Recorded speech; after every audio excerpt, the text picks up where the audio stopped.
Alright, so someone did something terrible on Halloween. This one is where some mother in secrecy follows his kid around on Halloween and sees him do something terrible. A little thing you should know about me: if I were to catch someone doing something terrible, I will do everything in my power to make sure they get the fullest and fairest punishment of the law. My son did something terrible on Halloween. Written by Girl from the Crypt. I have a confession to make. I have been trying so hard to forget what I saw. But now that Halloween is right around the corner, again, all these memories resurfaced all of a sudden. I now know it was wrong to keep my mouth shut, but before I tell my husband about it and later on the authorities, I want to get it off my chest anonymously. Maybe this will help me confessing to my loved ones. My son, I'll call him Al for the sake of the story, is crazy about Halloween. Each year, he dresses up as a zombie. Al loves zombies. Last year, he begged and pleaded with me to let him go trick-or-treating with his friends. I used to always come along, but that year, he wanted to go without adult supervision, just him and his buddies. He was 10 years old at the time, and pretty mature already. I was reluctant at first, but after thinking it over for a while, I approved. We live in a friendly rural neighborhood bordering on large cornfields. Everyone knows everyone. I figured that they would be fine. The kid needed his freedom after all. Plus, his friend Amy would come along as well.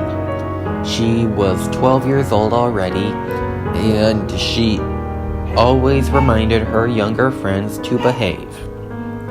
However, one last glimpse of uncertainty within me caused me to decide that I would sneakily follow them, to keep an eye on Al from a distance without bothering him, just to be absolutely safe. I did as planned, and on Hallows Eve, I let my son put on his costume and painted him some spooky Halloween makeup, completed with sprinkles of fake blood on his ripped clothing and smears of it around his mouth. He took a look into the mirror and let out a squeal of delight. He hugged me, grabbed his little bag, and rushed outside. I waited a bit before going outside myself. His father was at home that night, so I left a bowl of candy on the front porch in hopes of it not being raided immediately. Upon walking out the door, I saw Al run toward a small group of other kids in fancy costumes. I recognized them all. There was Amy in her witch costume. Our neighbor's son, Mark, was a vampire, and there was a ghost whom I could only assume was Al's best friend, Blake. I smiled at the sweet sight. It was always the four of them. I followed them at a safe distance, trying not to catch their attention. I watched as they rang at the doors, several houses on their harvest, growing more and more cheerful the more candy they received. It was obvious that Amy wasn't too fond of Al's costume, though. From time to time, my son would scare her by jumping in front of her all of a sudden, or making creepy sounds. Amy would shriek louder every single time before bursting out into laughter. At some point along the way, they began developing Al's zombie scares into a full-on game of catch. My son merrily chasing around the others who, happily giggling, tried to avoid him. It was adorable to watch him play. I knew they weren't little anymore, but it still warmed my heart. They had reached the end of the main road, and they were still playing catch. They were enjoying themselves, and I was content, until Amy suddenly ran off into the cornfield to the side of the road. Al, Mark, and Blake followed her, howling like little monsters along the way. I was taken aback.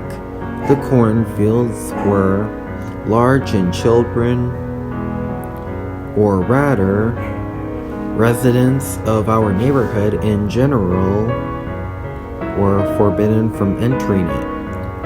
Not because they would trample the corn, but because people had gotten lost in there before. I couldn't help but instantly get worried. I hurried to run after them, but seeing as I was in pretty bad shape, it took me a while to find them. While I finally caught up with them, I found that they had gathered at the side of the field. Amy was still chuckling, but completely out of breath. "Give me a second, you guys," she panted. Come on," Blake argued from under his white coat. "Playing zombie is so much fun," Al cheered. In the heat of the game, he had completely given up on his usual calm demeanor and was losing himself in a fit of giggles. "Can we keep playing zombie, please?" "Yeah, just give me a second, guys," Amy repeated. She was still bent over and trying to catch her breath. Suddenly, the three boys stuck their heads together and began murmuring something amongst themselves, out of earshot from Amy. What are you talking about?" the young girl asked. "We're playing zombie for real this time," my son exclaimed. I frowned in confusion, but stayed where I was. I watched as Blake and Mark strode towards Amy and grabbed her by the arms. "It's okay, they're just trying to scare her again," I told myself. But that notion was quickly knocked out of me when suddenly Al picked up a large stone from the dusty ground, his skinny arms struggling to lift the heavy thing. Slowly, at a pace almost menacing, he made his way over to Amy. I wanted to intervene. I wanted to dash out of my hiding spot and stop him, tear that rock put of his hands. I wanted to scream, but I couldn't.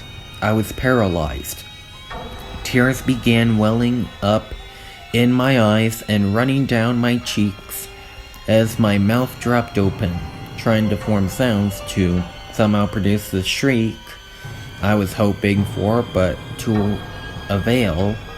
I tried to move. I tried so hard, but I just couldn't. My body didn't obey me. I watched in horror as my son lifted the rock above his head and dropped it down on the screaming, struggling girl's head. He did it again, then again, then again.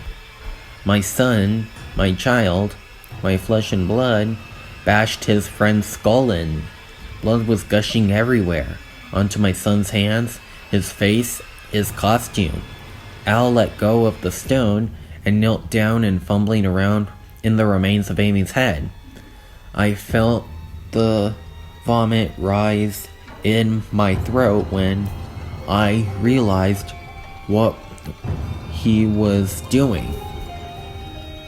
I remained paralyzed with fear, terror, and disgust as my son carefully picked at the bloodified, gory mess and slowly led bits of Amy's brain to his mouth. One by one, they vanished in between his lips like trick-or-treat candy. I didn't stay to watch Mark and Blake join him. When I finally regained control over my body, I simply turned and ran I ran all the way back home, tears of shock still gushing out of my eyes. I barely made it into the bathroom before I started vomiting. When Al came home later that evening, I didn't come out to greet him. I wouldn't have dared to look into his eyes. I wouldn't have been able to. I haven't been able to look at him the same way ever since. I don't know why he did such a thing. Was it my fault? Where did I go wrong? How did my sweet little boy turn into a monster? I pretended that everything was fine for almost a whole year now. Every time I would run into Mark's or Blake's parents on my way around town, every time I would pick up my son from school, I pretended I never saw what I saw. They found Amy's corpse the day after Halloween. The police never found out who had done it. Otherwise, I wouldn't be writing this right now. No suspects were ever arrested either. When they questioned my son, he lied through his teeth. Amy's parents moved away not long after. They couldn't stand being in that home in which they had made so many memories with their daughter.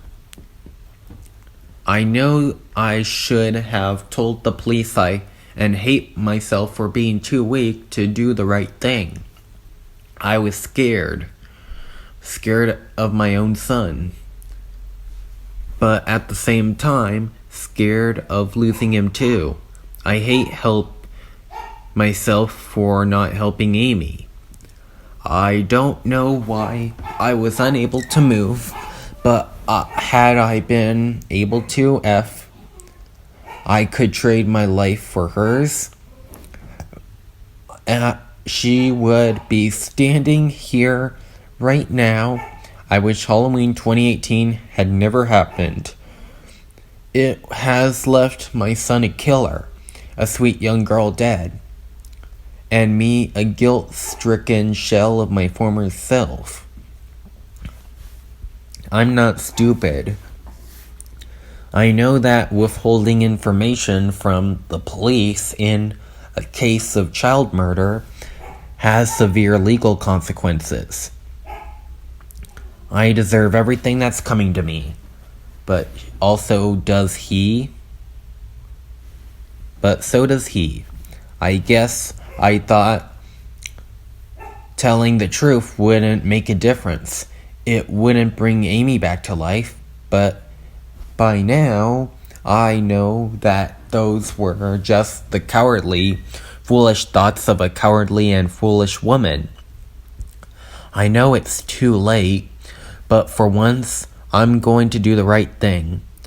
I'm going to use the bloodstained costume as evidence. I never disposed of it. They're going to figure out which stains are Amy's and which are fake blood, alright? I'm going to name Mark and Blake too. No more Halloween, no more playing zombies.